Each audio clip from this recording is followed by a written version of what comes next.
An evil old house, the kind that some people call haunted, is like an undiscovered country waiting to be explored. Silence lays steadfast against the walls of Hill House, and those who walk here walk alone.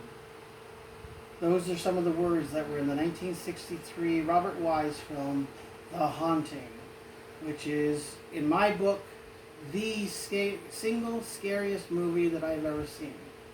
Why was it scary? Because in this one, The Haunting, you don't really see anything. You don't really see ghosts. It's not the fact of seeing them, but you do hear them. And in the movie, what it is these group of people, led by Dr. Mark Way, go to an old house. A house that has been there for 90 years. And what the research is to study what makes people afraid, like what is the definition of fear and hauntings and all this stuff. So Dr. Mark Way is curious about that. He's a parapsychologist. So he invites a few people that have had paranormal experiences, like psychics and stuff like that, and have had previous experiences. And the nephew of the owner of the house, Luke, goes with Mark Way, and then there's the two women. There's Eleanor. She's the one that a lot of the paranormal stuff centers around. And then there's Theodora, who is sort of, well, the underlying thing in the movie is that she's a lesbian. And at that time, lesbianism wasn't really explored in film the way that it is now.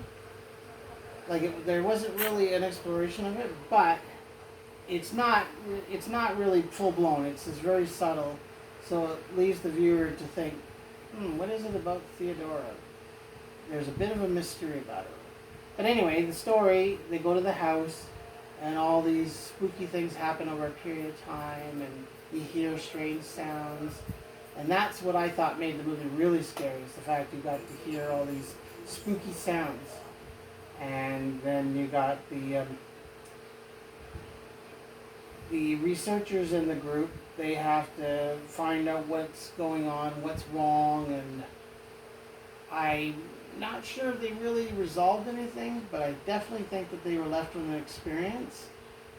And that's what the movie really explores as you delve deeper. It's a thinking horror film, but it's not horror in the sense of gore, it's more thought. You have to sit there and think, what was outside that door? What in the creepiest scene? What was holding Eleanor's hand?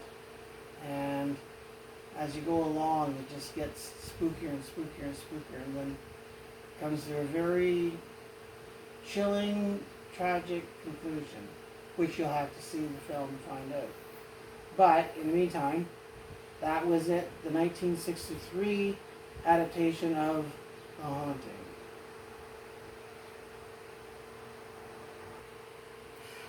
Well, and continuing on, in 1999, 2000, they actually came up with a remake of The Haunting, which was made by Jan de Bont. And this one is sort of the opposite of what the original one was. Remember when I was saying that the original Haunting was, it's not what you saw, it's what you didn't see. That's what made the story so spooky and scary. In this one, you have all the CGI ghosts, so you see everything. You see the ghosts. You see all the things going on. The owner of the house, the original owner of the house, Hugh Crane, who was actually only referenced in the flashback sequence of the original film. In this one, he's actually one of the ghosts. And then you got all these ghosts, you see all these CGI stuff going through. And to me, I liked it. Like, Liam Neeson's always great. He's the one that plays the doctor in this one, only this time his name is Dr. Marrow. And it's sort of the same thing, you know, they're at the house, they're doing a research. But in this one, I think it's more for his personal study of fear. And again, like I said, when you're in the house, you get to see all the ghosts and all this. And I just thought it ruined the whole experience of the first movie, because what made the first movie great was the fact you didn't see everything. And then when you saw everything, it was like, well, that just kind of I don't know, spoils it. And I know there's people that like these films, even when they do a remake, but sometimes I have to say this. There are some movies that just shouldn't be remade, and The Haunting was one of them. But, nonetheless, we have this one. I went on a date with a girl once to see this movie, and I remember afterward I couldn't stop talking about the disappointment of that. I hope it didn't end the relationship there. But, yeah, a movie like this is great, but it didn't warrant a remake, per se, because when you got something like this, which is already great from when they first made it, and then you just have a remake of it, it kind of takes it away. It's like what happened in the King Kong movie, what I was saying in one of the other episodes. I was talking about King Kong. The original movie was so great and fantastic, and then when you got the remake, it was like, ugh, I don't know. It didn't have the same awe and fantasy element that the original did. And in this one, it just didn't have the same spooky element that the first one did. So, take it as you will. Like, I mean, I'm not telling anybody not to get this one. If you want to see the remake and get the original, I would say get them, compare them, and maybe add your input because in some of the comments, because I'd actually like to hear about that. If you've seen the original and the remake, which did you prefer?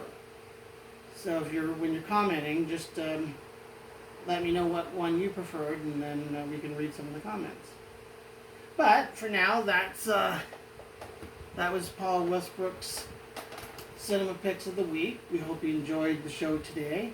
Remember to like and subscribe to the channel and leave your comments at the bottom so that we can read them. And like I said there just a second ago, find out what movie you like between the original and the remake. That would be an interesting discussion piece. But for now, this is Paul Westbrook saying goodnight, and I'll be seeing you at the movies.